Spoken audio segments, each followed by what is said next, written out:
Inspire कार्यक्रम के तहत बाल वैज्ञानिक किशन द्वारा तैयार किया गया व्हीट एंड ग्रास कटर अब पेटेंट होने जा रहा है। इंस्पायर के तहत ही शुरू हुई इस गतिविधि में सबसे पहले किशन के मॉडल के संदर्भ में वीडियोग्राफी से जुड़े साक्ष्य संदर्भित संस्थान की ओर से मंगाए गए हैं। किशन भारत के उन 60 चुनिंदा बाल वैज्ञानिकों में शामिल है जो अपने मॉडलों का प्रदर्शन जापान में करेंगे। पौड़ी गढ़वाल के खिरसू ब्लॉक में गड़सरी गांव निवासी किशन ने अपने परिवार के सदस्यों को बचपन से ही खेती करते हुए देखा। उनका कहना है कि परिवार के लोग जिस विधि से गेहूं काटते और घर तक ले जाते, उसमें बहुत सारा समय और मेहनत बर्बाद होती। वह स्वयं भी किसी न किसी रूप में उनका मददगार होता। इंस्पायर के तहत जब उसे विज्ञान से जुड़े किसी कार्यकारी मॉडल की प्रस्तुति के लिए चुना गया, तो अपने शिक्षक आशीष रावत से उन्होंने अपने मन की पीड़ा व्यक्त की। किशन के पास सिर्फ पीड़ा ही नहीं थी, बल्कि अपने मॉडल को लेकर उनके मन में एक खाका भी तैयार था, जिसमें किसान आसानी से घास काटकर अपने घर तक पहुंचा सके। घास ही नहीं, बल्कि गेहूं और संदर्भित घास को काटकर वे घर तक पहुंचा सकते हैं। तो शिक्षक आशीष और विद्यार्थी किशन की जोड़ी ने इस मॉडल को किसान के सबसे श्रेष्ठ मित्र के रूप में निर्मित कर दिखाया, जो राष्ट्रीय स्तर पर श्रेष्ठ मॉडलों में चयनित हुआ। अब यही मॉडल पेटेंट होने जा रहा है। किशन खिरसू ब्लॉक के राजकीय इंटर कॉलेज ढामकेश्वर का विद्यार्थी है। यह विद्यालय जनता के प्रयत्नों का प्रतिफल है, जो उस क्षेत्र के विद्यार्थियों के लिए एक अनमोल धरोहर है। किशन, तुम हमको बताओ कि आपका जो ये उपकरण है गेहूं काटने का और खरपतवार निकालने का खेतों से, ये कैसे कैसे काम करता है? इसमें मैं आपको बताता हूँ। हाँ। ये मैम यह इस प्रकार से काम करता है। हाँ। जैसे कि खेतों में जो बालियां होती है गेहूं की, वो ज्यादातर अप डाउन मतलब छोटी बड़ी हाइट की होती है, तो इसको हम हाइट के अनुसार भी अकॉर्डिंग कर सकते हैं। जैसे कि हम इसको अप डाउन भी कर सकते हैं। अगर बड़ी घास होगी तो हम इसको इतना ऊंचा उठा सकते हैं। अच्छा। और छोटी होगी तो इतना डाउन भी कर सकते हैं। और जो बालियां होंगी वो यहाँ पे अटकेंगी और यहाँ से कट के यहाँ से इसके अंदर से यहाँ पे एक कट्टा रहेगा जिसके अंदर वो पैक होती जाएंगी। अच्छा। एक बोरे में। और अगर कई लोगों का सवाल होता है कि फंस गई तो क्या होगा, यहाँ पे फंसने के चांसेस भी बहुत कम है, क्योंकि हमने यहाँ पे लगा रखा है एक ये थीम बना रखे हमने, जिसमें मतलब फंसेगी तो ये इस प्रकार से चलेगा और ये इस प्रकार से मतलब ऐसे ऐसे करके काटते जाएगा, और जो फंसी घास भी होगी उसको भी काट देगा। कैसे करता है, ये कैसे हिलता है, हमें बताइए। मैम ये ब्रेक के द्वारा कंट्रोल होता है। ये ब्रेक अगर इधर को करते हैं हम, तो ये इधर को आएगा, और अगर हम इस ब्रेक को कंट्रोल करते हैं तो ये इस तरफ आएगा। अभी ये थीम है, ये अभी प्रॉपर काम नहीं कर पा रहा है। अभी मतलब बहुत टाइम हो गया ना, तो हमने इसको ठीक नहीं कर पाए, तो ये इसकी वजह से अभी काम नहीं कर पा रहा है। और मैम यहाँ से आगे बढ़ेगा तो ये बोरे में पैक हो जाएगा। इसके कारण हम कई सारे पैक क्या होगा? मैम गेहूं की बालियां मैम वो यहाँ पैक हो जाएंगी, और वो कई सारे यहाँ पे कट्टे हम भर सकते हैं। और फिर उनके बाद हम इसमें मतलब जैसे खेतों से कई दूर तक सामान ले जाना भी पड़ता है, तो हम इसको यहाँ कट्टे रख के दूर तक ले जा भी सकते हैं।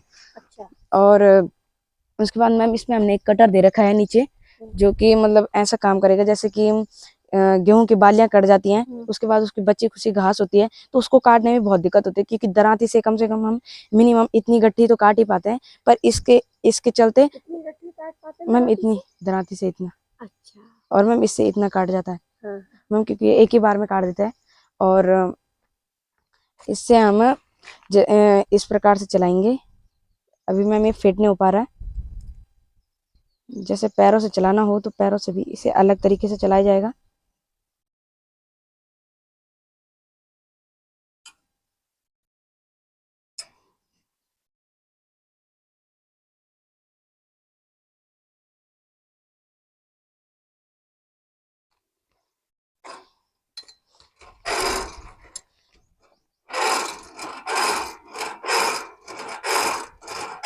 यह इस प्रकार से काम करेगा। और जिसके हाथ नहीं होते हैं वो इसको लगा के और इनको पैरों में कनेक्ट करके और फिर इसको चलाएगा। और जैसे खेतों में धूप लगती है तो इसको धूप से भी बचाया जा सकता है। इसमें धूप के छाए के लिए हमने छाता भी लगा रखा है। और जैसे खेतों में पानी के लिए बहुत दूर जाना पड़ता है, तो इसमें हमने पानी की बोतल रखने के लिए भी यंत्र बना रखा है। और जैसे कई बार होता है कि खेतों में जैसे घास कटने के बाद वो इधर उधर बिखर जाती है, तो उसको इकट्ठा करने के लिए बहुत समय चाहिए होता है। तो हमने इस पे ऐसे भी यंत्र डेवलप किया है जो कि मतलब घास को इकट्ठा करेगा, पर मैम वो अभी है नहीं, अंदर है। मतलब इससे घास भी इकट्ठा हो जाएगी और फिर हमें उसके मतलब गट्ठे बांध के ले जा भी सकते हैं। कैसे तुम्हारे मन मस्तिष्क में ये बात आई, कब आई और क्यों आई? मैम मैं जब 6th में था जी। तो मैंने, उस समय थोड़ा छोटा ही था मैं, तो मेरे गांव के जो मम्मी पापा लोग हैं हाँ। वो खेत में जाया करते थे, उनके साथ मैं भी जाया करता था। तो हमारे यहाँ पे ये खेत है, तो यहाँ पे हम मतलब खेती करा करते थे। तो वहाँ पे हमें गेहूँ काटने पड़ते थे, फिर घर लाने पड़ते थे और फिर उनकी बालियों को इकट्ठा करना पड़ता था, तो उनको काटना पड़ता था, तो लंबी प्रोसेस होती थी। तो मैंने सर के साथ डिस्कस किया और मैंने और सर ने मिलके इस यंत्र का निर्माण किया। तो यह थीम मतलब मेरे को जब मैं 6th में था तो उस समय मेरे को ये आइडिया आया और उसके बाद मैंने और सर ने मिलके इसको डेवलप किया। आपके मन में कभी था कि मैं वैज्ञानिक बनूंगा या कुछ और बनूंगा? कभी आपने छोटे में सोचा था, बचपन में ऐसा सोचा था कुछ? यस मैम, क्या सोचा था? कि कभी मैं भी ऐसे ही जब मतलब ये फॉर्म आए थे ना, हाँ। तो मैंने भी सोचा था कि ऐसे फॉर्म भर के क्या पता हम वैज्ञानिक बने, नए नए मॉडल आविष्कार करें, ऐसा कुछ हमने भी सोचा था। अच्छा, मतलब ये इंस्पायर का जब फॉर्म फॉर्म, निकला तो तब तुम्हारे दिमाग में ये बात आई यस मैम। कि मैं भी विज्ञान के क्षेत्र में कोई आविष्कार करूं। Yes ma'am. इससे पहले छोटे में कभी सोचा था किसी आविष्कार को लेकर के? नहीं मैम। नहीं आया था नो दिमाग मैम। में। अच्छा। किशन, तुम अपने घर परिवार की जरा दिनचर्या हमको बताओ कि कैसे कैसे आपके घर में कितने लोग रहते हैं, वो कैसे कैसे काम करते हैं और तुम उनको किस रूप में मदद कर पाते हो? मैम हमारे घर में जो मेरे मम्मी पापा, मेरे ताऊ ताई और मेरे दादा, मतलब बहुत सारे लोग हैं जो कि खेतों में जाया करते हैं।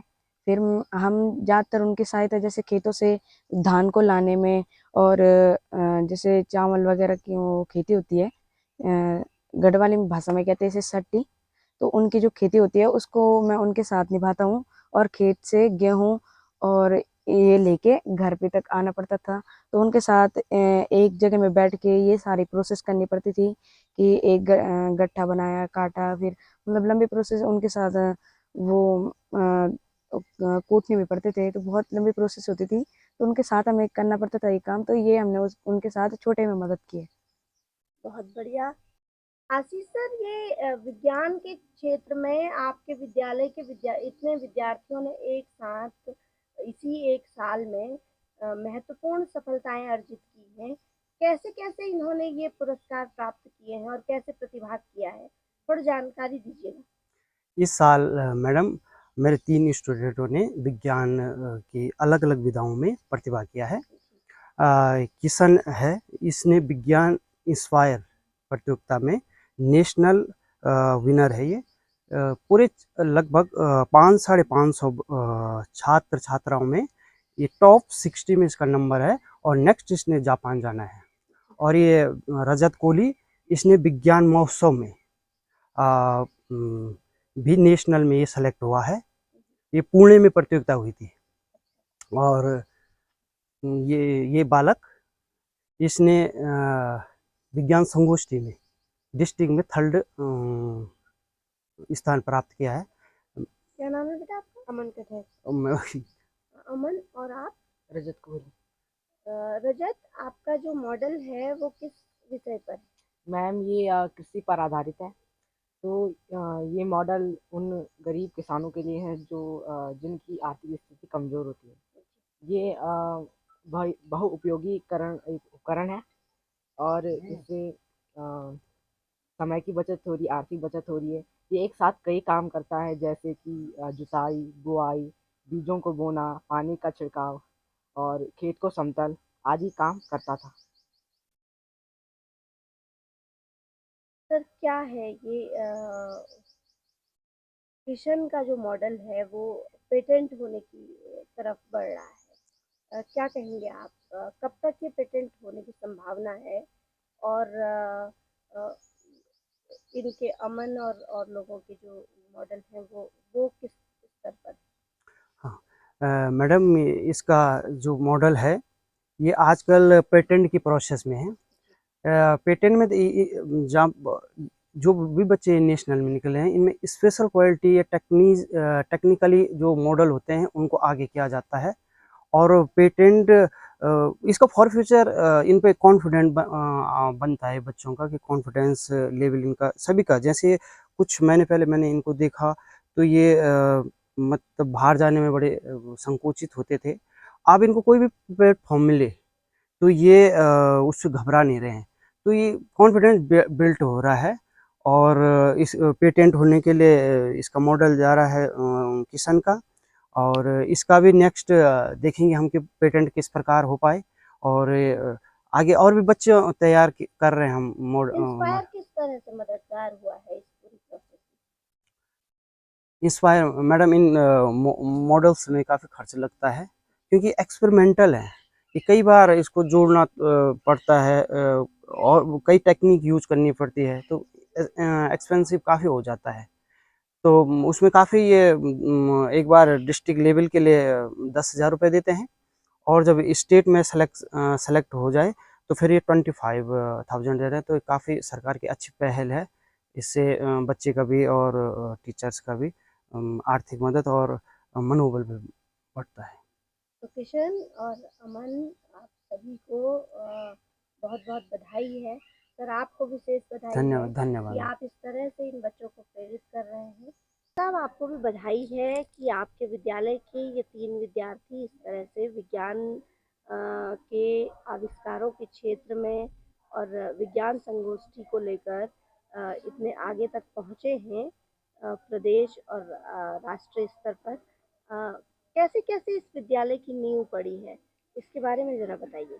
मैडम, सबसे पहले तो मैं आपको धन्यवाद देना चाहता हूँ रीजनल रिपोर्टर्स को कि आप हमारे ग्रामीण क्षेत्र के विद्यालय में आई, इसके लिए आपका बहुत बहुत साधुवाद। वर्तमान विद्यालय के बारे इतिहास के बारे में अगर मैं बताना चाहूँ तो संक्षिप्त रूप से मैं यही कहूँगा कि ये विद्यालय 1976 में स्थापित हुआ था। और हमारे जो इस विद्यालय के फाउंडर थे श्री दलीप सिंह रावत जी, वो यहाँ पे प्रधानाचार्य के पद से रिटायर हुए 23 जून 1996 को। और वो इसके फाउंडर भी रहे हैं, और वो आरएसएस की विचारधारा को बिलोंग करते थे बेसिकली। और बहुत कंक्रीट थॉट्स थे उनके। तो उनकी एक सोच थी कि यहाँ पे बहुत दूर तक पहले विद्यालय नहीं थे, तो उन्होंने पहले इसको जूनियर तक किया, फिर हाई स्कूल की मान्यता ली, फिर इंटरमीडिएट बनाई 1992 में। और आज ये विद्यालय जो है इस मुकाम पर है कि आप चारों तरफ देख रहे होंगे, लगभग 30 नाली ज़मीन हमारे पास यहाँ पर है। एक सुंदर बागवानी भी हमारे पास यहाँ बगीचा है, और इससे भी हमारी जो प्राभूत संपत्ति होती है उसकी उपलब्धि होती है। आप जैसे जानते होंगे कि ये गवर्नमेंट एडेड स्कूल है, अशासकीय विद्यालय हम इसको कहते हैं। और इसकी जो फंडिंग है हमारी गवर्नमेंट करती है, लेकिन हमारा मैनेजमेंट होता है जो हमें कंट्रोल करता है।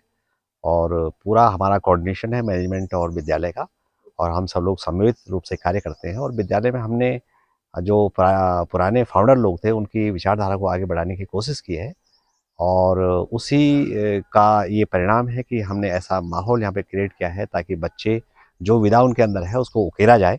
और वो आपके सामने है, और हमारे जो अध्यापक हैं उनका विशेष योगदान इसमें है कि उन्होंने बड़ा डूब कर इसमें काम किया है, जिसका आउटपुट भी आपको दिख रहा है। मैम, ये इसका पूरा जो आउटपुट है, मतलब आपको दिख रहा है इस रूप में।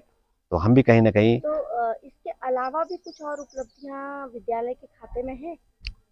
खाते में हर साल हमारे पास मैम जो, क्योंकि ग्रामीण परिवेश का बच्चा है, यहाँ पर विशेषकर पौड़ी और श्रीनगर जो हमारे शिक्षा की केंद्र स्थलियाँ हैं वो नज़दीक हैं। तो जो अच्छे बच्चे होते हैं वो बाहर चले जाते हैं, यहाँ पढ़ने के लिए चले जाते हैं। और हमारे पास थोड़ा सा दोयम क्वालिटी के बच्चे जिनको कि बहुत मेहनत की आवश्यकता होती है, लेकिन उनमें भी हमारे पास 1 2 3 बच्चे ऐसे निकल जाते हैं जो कि 92%, इस टाइम जो है 78% सबसे हाईएस्ट 2 बच्चों का रहा है यहाँ पर इंटरमीडिएट में। तो मतलब रिफाइंड है हमारे पास वैसे, लेकिन इन्हीं में से हम अच्छा करने की कोशिश करते हैं। और मेरिट सूची की बात तो नहीं है, लेकिन लगभग 70-80% बच्चे मार्क्स प्रतिशत बच्चों के जो है हाई स्कूल खेलों में क्या स्थिति है? खेलों में भी मध्यम स्थिति है। यहाँ पर खेलों में मध्यम स्थिति है, मध्यम स्थिति है। व्यायाम शिक्षक है? बयान से जो उपलब्ध है हमारे पास जी।